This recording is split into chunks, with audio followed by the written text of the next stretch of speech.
Malam itu, di panggung agung tingkat kabupaten, gamelan berbunyi nyaring diiringi lampu warna-warni.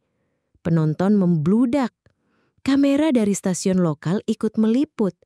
Sri Wahyuni duduk di barisan depan. Kebayanya berwarna merah beludru. Rambutnya disanggul dengan hiasan melati emas. Tapi yang paling mencolok adalah kulitnya. Seolah tubuh Sri dipoles cahaya. Pipinya bersinar halus, lengannya berkilau. Bahkan suara saron seperti tunduk saat suaranya melengkung tinggi.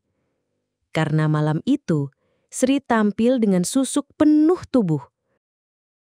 Assalamualaikum warahmatullahi wabarakatuh.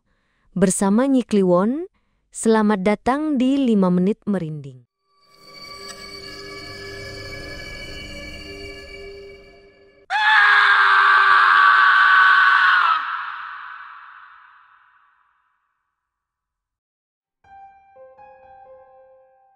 Di panggung pendapa Desa Tanjung Wening, posisi Sri Wahyuni selalu sama. Pojok kiri belakang, paling dekat dengan gamelan gong, dan paling jauh dari lampu sorot. Ia sudah hafal letaknya, tak perlu dikasih tahu. Selalu di sana, di tempat yang tak dilihat. Suara Sri merdu, cengkoknya bersih, dan ia selalu hafal setiap lirik langgam. Tapi sayang, wajahnya tak sebersinar suara. Kulitnya sawo matang gelap, alisnya tipis, dan matanya kecil. Sinden-sinden lain yang lebih putih, lebih mencolok, lebih centil, selalu menang posisi. Hari itu latihan rutin menjelang pertunjukan agung wayang kulit untuk HUT desa. Gamelan mulai ditabuh, dan Sri sedang mengatur selendang saat tiba-tiba, krak! Terdengar suara kain robek keras dari tengah panggung. Semua menoleh. Mbak Sumiati, sinden senior yang kebaya merahnya terlalu optimis untuk tubuhnya yang gemuk, berdiri kaku dengan punggung terbuka lebar seperti belah semangka. Lah, piye iki Sum? Bedakmu pemanggil jodoh tapi kebayamu menolak nasib. Teriak burum sinden kawakan sambil tertawa cekikikan. Jare bedak kembang kantil bisa narik perjaka. Lah kok narik kain sampai copot? Sahut Mbok Tumirah menahan tawa sampai gamelannya ikut sumbang. Cocok jadi judul, langgam ketek robek. Tambah Yeni si sinden baru yang selalu tampil di tengah. Semua pecah tawa, termasuk penabuh bonang yang sampai batuk-batuk. Sri ikut tersenyum, tapi dalam hati ia tetap perih. Sebab satu hal, ia tidak pernah masuk dalam candaan. Bukan karena dihormati, tapi karena tidak dianggap. Setelah latihan bubar dan para sinden merapikan alat make up mereka, Sri duduk sendiri sambil membersihkan bedak di wajah. Ia pakai bedak tabur murahan yang baunya mirip tepung sagu apek. Yeni melintas, melempar senyum kecil pada Pak Gino si dalang, lalu dengan genit berkata, "Pak Gino, besok aku bawain langgam lali janjine, biar penonton ikut baper." Pak Gino tertawa, menggoyangkan wayangnya. Yen sing nyanyi kowe, penonton iso ilang ingatan kabeh. Sri menoleh, hatinya mencelos. Lagu Lali Janjine adalah lagu favoritnya. Lagu yang dulu ia nyanyikan waktu ayahnya sakit, dan yang kini dimiliki orang lain di depan laki-laki yang ia cinta diam-diam. Pak Gino bahkan tak pernah tahu namanya. Di perjalanan pulang, Sri melewati warung kecil tempat sinden-sinden biasa ngopi. Ia duduk sendiri, pesan kopi hitam dan tahu isi. Dari kejauhan, ia mendengar sinden-sinden lain membicarakan soal bedak pemanggil jodoh dan minyak gendam yang katanya dijual di Pasar Wage. Sri, kamu kok nggak nyoba bedak kembang melati itu sih? Coba deh, biar Pak Gino noleh dikit. Canda Yeni sambil menggigit kerupuk. Sri hanya tertawa kecil, tapi dalam hati ia tahu, bedak atau minyak tak cukup. Ia butuh sesuatu yang lebih dalam, lebih ampuh. Malamnya di rumah, Sri membuka cermin kecil pemberian almarhum ibunya. Ia menatap wajahnya. Sudah dicuci bersih, tapi tetap itu-itu saja. "Ngenapo aku? Ora ono sing delok," bisiknya setengah menangis. Langit mendung menggantung di atas pendopo Tanjung Wening. Angin meliuk pelan di sela-sela tiang kayu yang mulai lapuk. Gamelan sudah dibungkus kain, panggung sepi. Hanya suara kentongan jauh dan gemerisik daun jati menandai waktu lewat tengah malam. Sri Wahyuni duduk menyendiri di belakang gong besar. Tempat itu sunyi dan gelap. Ia sering ke sana saat hatinya berat. Malam ini, air matanya tak tertahan lagi. Ia menangis pelan, bukan meraung. Hanya isak kecil yang seperti ingin sembunyi dari dunia. Tangannya meremas ujung selendang. Bibirnya gemetar. Hatinya hancur. Lagi-lagi ia dilupakan. Lagi-lagi, Pak Gino menoleh ke arah Yeni, bukan dia. "Sampai kapan aku begini, Gusti?" gumamnya getir. Di tengah tangisnya terdengar suara langkah pelan mendekat. Bukan langkah berat, tapi seperti sendal jepit tua yang menyeret tanah. Seseorang duduk di sampingnya, tak bersuara, hanya diam. Lalu, terdengar bisikan. "Kalau mau diperhatikan, pakai susu, Duk." Sri mendongak. Di sebelahnya berdiri Mbok Tumirah, sinden sepuh dengan rambut memutih dan mata cekung dalam. "Mbok, susu?" tanya Sri pelan. Mbok Tumirah menyulut rokok klobot, mengisap pelan, lalu berkata, "Dulu aku juga pernah kayak kowe. Nembang api tapi ora ono sing noleh. Sampai aku ketemu Mbah Sriem." Sri menatapnya dengan mata bingung. "Siapa?" Mbok Tumirah menoleh ke gong, suaranya makin lirih. "Dukun tua, tinggal di kaki Gunung Ungaran. Omahe ditutup ilalang dan pohon randu. Mbah Sriem bisa nandur cahyo nang awakmu. Tapi ojo sembrono. Susuk kui ora gratis, Nduk. Ono pantangane. Dan pantangane aneh." Sri diam. Dadanya berdegup. "Pantangannya apa, Mbok?" Mbok Tumirah hanya senyum miring lalu berdiri perlahan. "Dang goleki dewe, tapi eling, iku nggak gratis." Besok harinya, Sri tak bisa tidur. Kata-kata Mbok Tumirah mengendap di kepalanya. Ia mulai mencari tahu. Ia bertanya ke penjual jamu, tukang cukur, bahkan petani yang biasa naik turun lereng Ungaran. Akhirnya ia menemukan satu nama, Desa Gondo Arum. Konon, di sana ada rumah tua, dikelilingi pohon randu besar. Orang-orang bilang, siapapun yang mencari kecantikan abadi, pasti berakhir di sana.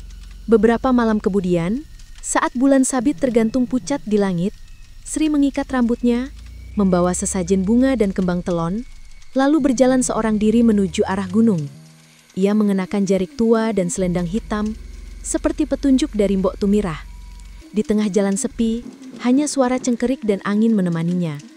Ia tahu, langkah ini tak akan bisa ia tarik kembali. Dan jauh di lubuk hatinya, ia tidak takut. Ia justru bersemangat. Jalan setapak menuju Desa Gondo Arum diselimuti kabut tipis. Langkah Sri menyusuri jalur menanjak yang diapit pohon bambu dan randu tua, terdengar seperti detak jantung dalam tanah. Di tangannya, sebuah kantong kain kecil berisi sesajen, bunga telon, minyak melati, dan sehelai rambutnya sendiri. Mbok Tumirah pernah bilang, Mbah Sriem ora butuh duit, cukup rambut lan niat. Dan Sri membawa keduanya. Rumah itu tersembunyi di balik semak tinggi. Dindingnya dari kayu kelapa tua, atapnya penuh sarang burung.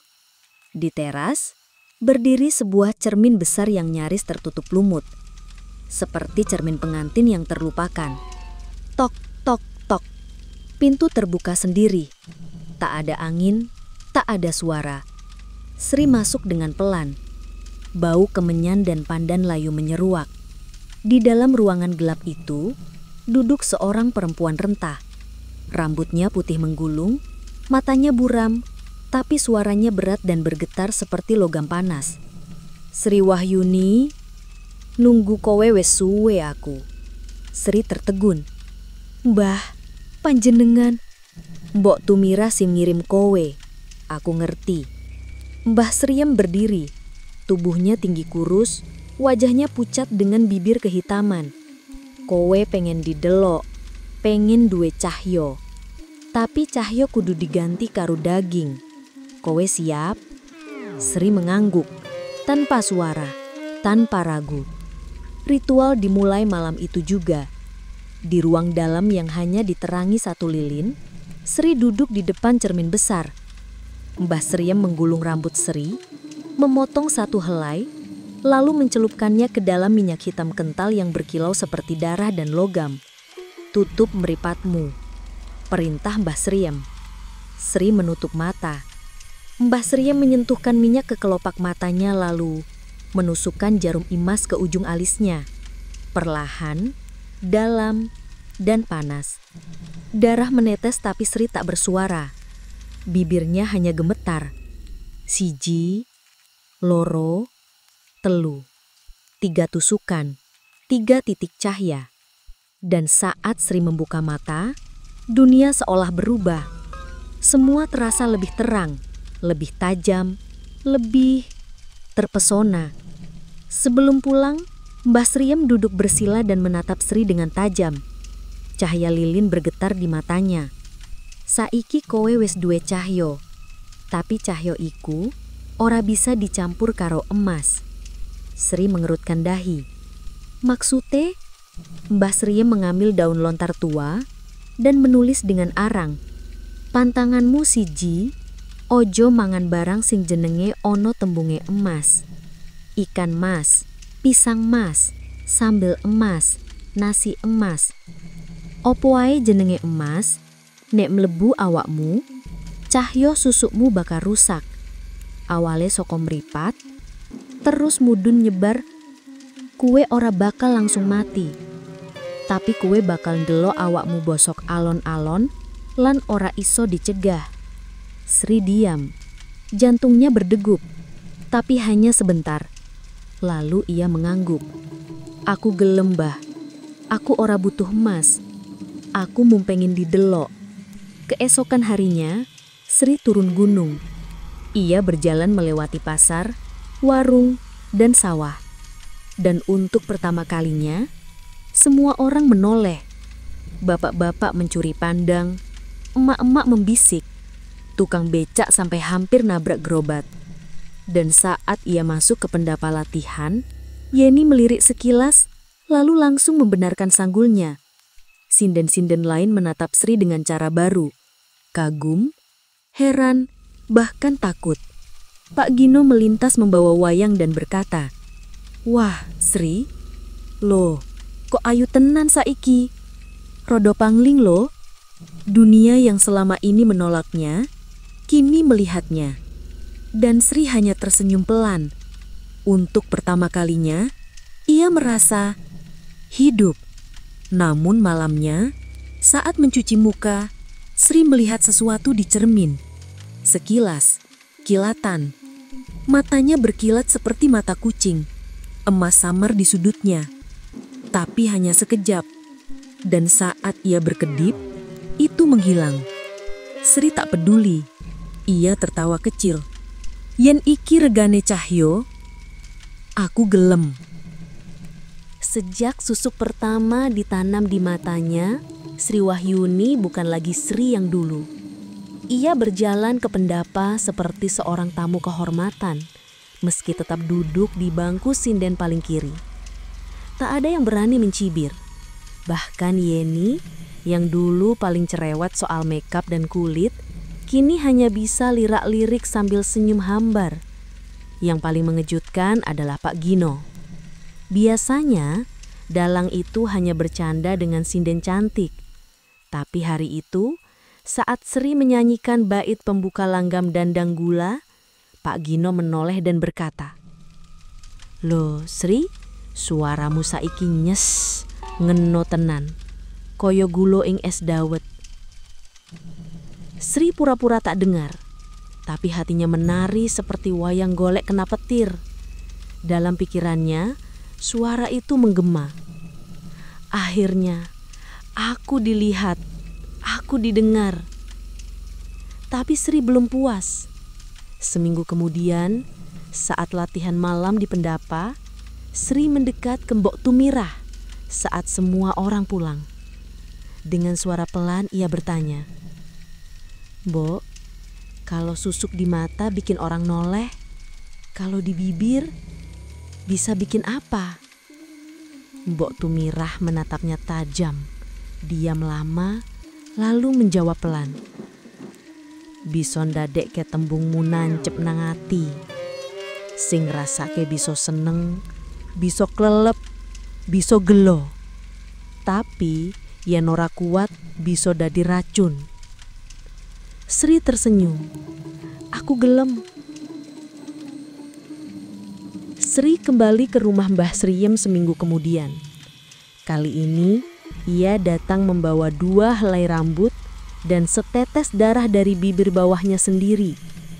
Ritual berlangsung di malam Selasa Kliwon. Mbah Sriem meminta Sri duduk menghadap cermin tua yang retaknya seperti urat di daun kering. Bibirmu bakal dadi api, nanging ojo kanggo ngarani sing palsu. Ojo kanggo mecah hati. Yen kowe ngapusi nganggo susu iki, lambemu sing kobong disik. Mbah Sriem mencelupkan jarum emas ke dalam minyak kehitaman, lalu menempelkannya ke bibir Sri. Rasanya panas, perih, seperti disayat cabai rawit yang dibakar. 3 tusukan, 3 titik panas, darah mengalir ke dagu. Sri gemetar, tapi matanya justru penuh cahaya. Esoknya saat latihan, Sri mencoba satu hal. Yeni, kamu tadi agak sumbang ya waktu masuk nada laras pelok. Coba perhatikan nada dasar kendang. Mungkin kebayamu kekecilan sampai nafasnya sempit. Semua sinden langsung tertawa. Bahkan penabuh kenong sampai senggol gong. Yeni tersinggung, tapi tak bisa melawan. Suara Sri kini bukan hanya nyaring, tapi tajam dan menyihir. Komentar pedas Sri jadi candaan yang ditunggu.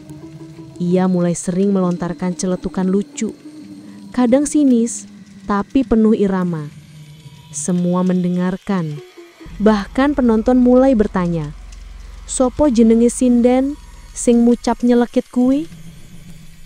Pak Gino pun makin sering mendekat. Sri, kue kok dadi cetot tenan ngomonge, pinter, ayu, jero. Dan malam itu, untuk pertama kalinya, Pak Gino mengantar Sri pulang. Di depan rumah mereka bicara lama, lalu tawa, lalu diam. Lalu Pak Gino berkata, aku rumongso pengen ngerti kowe luwih jero Sri. Dan bibir Sri mengukir senyum. Bibir yang kini bukan hanya miliknya, tapi juga milik api. Malam itu saat bercermin, Sri melihat bibirnya agak berbeda. Warna merah alaminya seperti menyala dari dalam. Cantik, tapi seperti bara kecil yang belum padam. Dan entah dari mana, ia merasa ada bisikan kecil dalam pikirannya. Siji wis dadi loro, kowe gelem ngelanjutke? Sri hanya senyum. Ora mung gelem, aku ketagihan. Malam itu, di panggung agung tingkat kabupaten, gamelan berbunyi nyaring diiringi lampu warna-warni. Penonton membludak. Kamera dari stasiun lokal ikut meliput. Sri Wahyuni duduk di barisan depan. Kebayanya berwarna merah beludru. Rambutnya disanggul dengan hiasan melati emas. Tapi yang paling mencolok adalah kulitnya. Seolah tubuh Sri dipoles cahaya. Pipinya bersinar halus, lengannya berkilau. Bahkan suara saron seperti tunduk saat suaranya melengkung tinggi. Karena malam itu, Sri tampil dengan susuk penuh tubuh. Bukan hanya mata dan bibir, tapi juga susuk untuk dada, agar tampak semampai, susuk di lengan agar geraknya anggun, susuk di kaki agar langkahnya ringan seperti melayang. Semua titik tubuh Sri kini berisi mantra dan logam kecil, tanam-tanaman aneh dari ritual Mbah Sriem dan darah dari tubuhnya sendiri. Pak Gino malam itu tampil istimewa. Tangannya lincah menggerakkan wayang, tapi matanya hanya ke arah satu titik, Sri Wahyuni. Setelah pementasan usai dan semua orang sibuk membereskan alat, Pak Gino menghampiri Sri. Ia tak berkata apa-apa, hanya menatap, menghela napas, lalu mencium punggung tangan Sri perlahan. Aku wis ora iso mikir sopo wae Sri, mung kowe. Dan malam itu, Sri Wahyuni resmi menjadi wanita simpanan dalang idamannya. Hubungan mereka berjalan diam-diam, tapi penuh gairah. Pak Gino membelikan Sri sepeda motor, perhiasan kecil, bahkan membayar kontrakan baru yang lebih luas. Sri tertawa lebih sering. Hidupnya seperti mimpi. Di balik semua itu, Sri tahu, semua karena Susuk. Pak Gino yang dulu tak pernah melihatnya, malam itu tak bisa berhenti menatap Sri. Tangannya masih menggerakkan wayang, tapi wajahnya sesekali mengarah ke Sri dengan tatapan haus dan tak percaya. Setelah acara selesai dan penonton bubar, gamelan dibungkus dan sinden-sinden sibuk membetulkan sanggul, Pak Gino menghampiri Sri dengan napas berat. Aku ora ngerti opo sing kowe lakoni, tapi saiki aku mung pengen kowe. Sri hanya tersenyum. Kowe sing telat weruh, Mas. Mereka naik motor berboncengan menembus angin malam menuju rumah kontrakan Sri yang baru di pinggir sawah. Tak ada kata-kata sepanjang jalan. Hanya suara jangkrik dan mesin yang sesekali tersendat. Lampu kamar dibiarkan remang. Lilin aroma melati menyala di sudut ruangan. Sri melepaskan kebaya pelan-pelan, masih dengan riasan yang belum sepenuhnya luntur. Pak Gino duduk di ranjang. Matanya memeluk tubuh Sri seperti pengemis yang baru pertama kali melihat emas. Kowe ayu, ora mung ayu. Kowe koyo ndak nyata. Sri mendekat, membelai wajah Pak Gino. Saiki aku milikmu, Mas. Sak suwene kowe gelem. Malam itu mereka bercinta. Pelan, lama, seperti upacara sunyi. Tak ada kegerasakan. Hanya desahan dan bisikan rindu yang tertahan bertahun-tahun. Tubuh Sri bersinar samar di bawah cahaya lilin. Dan tiap kali ia menyentuh, mencium, memeluk, Pak Gino makin larut. Sri, kowe kok anget, tati koyo ono listrikmu. Aku digawe nganggo nyetrum atimu, Mas. Dan mereka tertawa pelan di atas ranjang tipis, di rumah kontrakan yang masih bau cat, di malam ketika dunia terasa tak perlu lagi ditaklukkan. Karena bagi Sri, ia sudah menang. Besok paginya Pak Gino masih tertidur. Sri berdiri di jendela, menatap sawah yang berkabut. Ia menyentuh perutnya. Tidak tahu kenapa, dadanya hangat, tapi juga sedikit berat. Ia tersenyum tipis. Cinta memang bisa dimenangkan, asal tahu caranya. Tapi di balik tengkuknya, satu titik hitam kecil perlahan tumbuh. Pagi itu, langit bersih. Di pendopo sanggar, para sinden berkumpul. Hari itu hari istimewa. Syukuran kemenangannya di Festival Gamelan Kabupaten. Dan tentu saja, Sri Wahyuni menjadi pusat perhatian. Ia datang dengan kebaya kuning gading. Rambut disanggul tinggi, kulitnya bersinar walau tak pakai bedak. Sinden-sinden lain, termasuk yang dulunya mengabaikannya, kini berebut tempat duduk dekatnya. Sri saiki koyo bukan Sri. Rosone ojo dewean bareng deweke, motone kok medeni yo. Tapi ayu tenan, Lek. Tapi dari semua bisik-bisik itu, hanya satu suara yang diam. Ningsih, sahabat lamanya, teman satu kontrakan di awal karir. Yang dulu sering saling meminjam bedak dan rok jarik. Yang kini merasa ditinggal dan dilupakan. Yang diam-diam menyimpan luka dan dendam.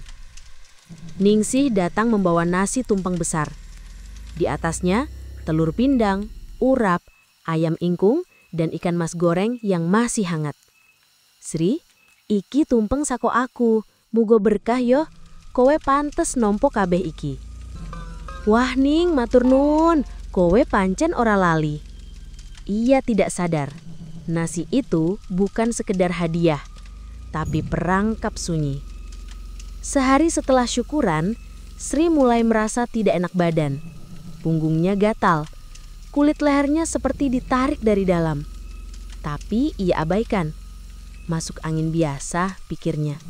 Tapi malam harinya saat berkaca, ia melihat kilau di bawah matanya mulai pudar. Dan di bawah dagunya muncul bintik hitam, kecil, bulat. Pagi berikutnya, bibirnya pecah. Riasan tak bisa menutup luka-luka kecil di sekitar rahang. Sri panik. Ia kembali menemui Mbah Sriem dengan terburu-buru. Mbah Sriem hanya duduk di beranda, mengunyah sirih sambil menatap kabut di kaki Gunung Ungaran. Kowe mangan opo wae, Nduk? Orang ngerti, mung tumpeng. Sing ono opo? Sri berpikir keras. Pisang mas, ora. Tapi ono ikan mas, cilik, digoreng. Wajah Mbah Sriem menegang.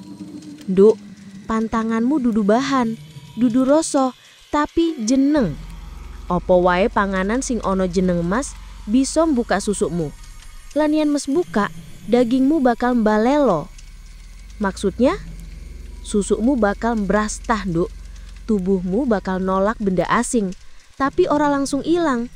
Kuwi bakal mateng bareng awakmu, busuk, sakon jero. Sri pulang dengan tubuh gemetar. Di depan cermin, ia melihat senyumnya tak bisa utuh lagi. Bibirnya seperti ditarik ke bawah. Sudut matanya menghitam. Kulit pundaknya mulai seperti kerak kering. Dan jauh di dalam tubuhnya, di titik-titik susuk yang ditanam, ia mulai merasa panas. Seperti bara kecil, seperti tubuhnya akan meledak satu demi satu. Di luar, di dapur sanggar, Ningsih sedang mencuci piring, wajahnya datar. Tapi matanya menatap bayangan Sri yang lewat seperti menonton bayangan yang akan tumbang. Kowe sing milih jalan iki, Sri. Saiki rosokno. Sri Wahyuni terbangin dengan rasa panas menjalar dari kelopak mata hingga ke dada. Ia mengira mungkin semalam ia terlalu lelah atau lampu kamar terlalu terang. Tapi saat ia menyentuh wajahnya, kulitnya terasa seperti lilin.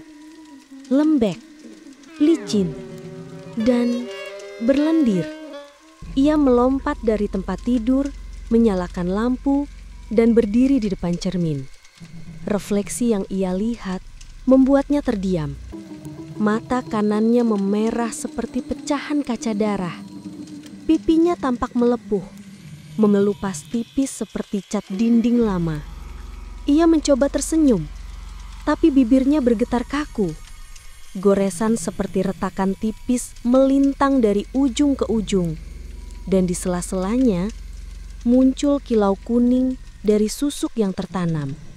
Dulu, setiap bangun tidur, Sri akan bersolek perlahan, menggambar alis, menyapukan bedak tipis, dan menyisir rambutnya sambil membayangkan Pak Gino mencium ubun-ubunnya. Kini, ia tak bisa menyentuh wajahnya tanpa takut kulitnya ikut menempel di tangan. Make up yang biasanya menempel lembut, kini bercampur dengan darah tipis dari pori-porinya. Iki mung efek sementara kok. Susukku cuma butuh waktu stabil. Iya, pasti cuma bentar. Tapi saat ia menyentuh bagian bawah matanya, ada sesuatu yang bergerak di balik kulit. Seperti pasir hidup. Atau mungkin serbuk emas yang hendak keluar. Hari itu, Sri tetap datang ke latihan gamelan. Wajahnya ditutupi dengan masker renda. Ia berdalih masuk angin. Tapi para sinden lain mencium bau aneh. Bau daging hangus dan logam. Ningsih hanya menatap dari kejauhan, tersenyum kecil. Pak Gino pun mendekat, tapi kerut di dahinya tak bisa disembunyikan. Sri, kamu sakit ya? Kulitmu kelihatan beda. Sri tertawa pelan, kaku. Enggak kok, cuma kecapean. Tawa itu serak. Lidahnya mulai terasa berat. Dan di dalam tenggorokannya, Sri mulai mencium bau yang tak seharusnya datang dari tubuh manusia. Malam harinya, Sri membuka bajunya di depan cermin. Di pundaknya, garis-garis hitam mulai merayap, seperti akar pohon mati. Setiap bekas tempat susuk dimasukkan, kini seperti luka bakar kecil, kering di luar, bernanah di dalam. Ia mencoba mencabut satu susuk di perutnya, jarum emas kecil itu, dan berhasil. Tapi saat jarum itu lepas, darah hitam meletus, dan kulit di sekitarnya langsung meretak seperti tanah kering. Sri terjatuh, menggigil. Ia merangkak menuju cermin. Wajahnya sudah tak bisa dikenali. Iki aku? Ia menyentuh bayangannya. Tapi cermin itu pun tampak mengelak, seolah tak mau memantulkan wajah makhluk yang menatapnya dari seberang. Lalu retak. Garis kecil membelah cermin dari tengah ke bawah, seperti dunia ikut menolak keberadaannya. Sri Wahyuni, sinden yang dulu dieluk-elukan penonton karena aura misteriusnya, kini tergeletak di atas ranjang bambu reot di pojok kamar yang remang dan sunyi. Udara kamar itu lembab, bau minyak kayu putih, luka busuk, dan dupa sisa bercampur jadi satu. Tirai jendela selalu ditutup. Cermin-cermin ditutupi kain hitam. Bahkan, suara gamelan pun tak boleh masuk ke rumah itu lagi. "Tolong matiin radionya, Dar. Aku gak tahan denger Bonang sekarang." Suara Sri lirih, serak, seperti suara dari sumur tua. Kulit Sri kini mengelupas sepenuhnya di bagian wajah dan dada. Setiap pagi, Darmi harus dengan telaten mengganti kain alas tidurnya, membersihkan lendir dan darah beku yang menetes perlahan dari pori-pori kakaknya. Belatung-belatung kecil muncul di bagian bawah kaki, lalu merayap ke lutut dan pangkal paha. Darmi akan mencubit satu persatu dengan pinset, menahan tangis dan muntah. Sri sendiri sudah tak bisa menangis, air matanya mengering. Hanya cairan kuning dari sudut mata yang terus keluar, mengalir pelan seperti lilin dari lilin yang meleleh. Sejak malam tubuh Sri mulai melepuh, Pak Gino tak pernah datang lagi. Nomornya tak aktif, rumahnya di kota sudah kosong. Orang-orang bilang ia kabur dengan sinden baru dari Semarang. "Cinta apa, Dar? Cinta opo? Mas Gino aja lali jenengku sekarang." Sri terkekeh pendek, lalu batuk. Darah hitam keluar dari sudut mulutnya, mengalir ke bantal lusuh.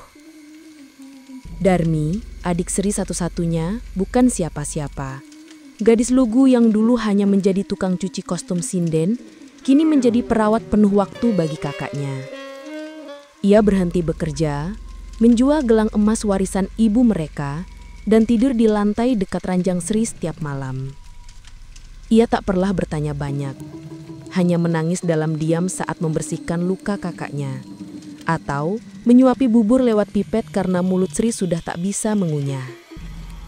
Darmi pergi ke pesantren di lereng Merbabu, bertemu Kiai Maksum yang memberinya air doa dan beberapa ayat ruqyah. Kalau ini akibat susuk, Mbak Yumu harus ridho melepaskan. Tapi kadang, susuk tak mau lepas kalau tubuhnya sudah jadi rumahnya. Ia juga pergi ke paranormal, Bu Nimas, yang menyarankan membakar semua pakaian Sri yang pernah dipakai saat bersusuk. Ada satu kebaya merah yang saat dibakar, menjerit sendiri seperti daging. Suatu malam, Darmi duduk di samping Sri, membaca Yasin dengan suara gemetar. Sri membuka mata yang mulai membeku dan berkata, "Kalau aku mati, jangan kubur aku dekat pemakaman sinden. Aku malu. Aku udah bukan manusia panggung lagi."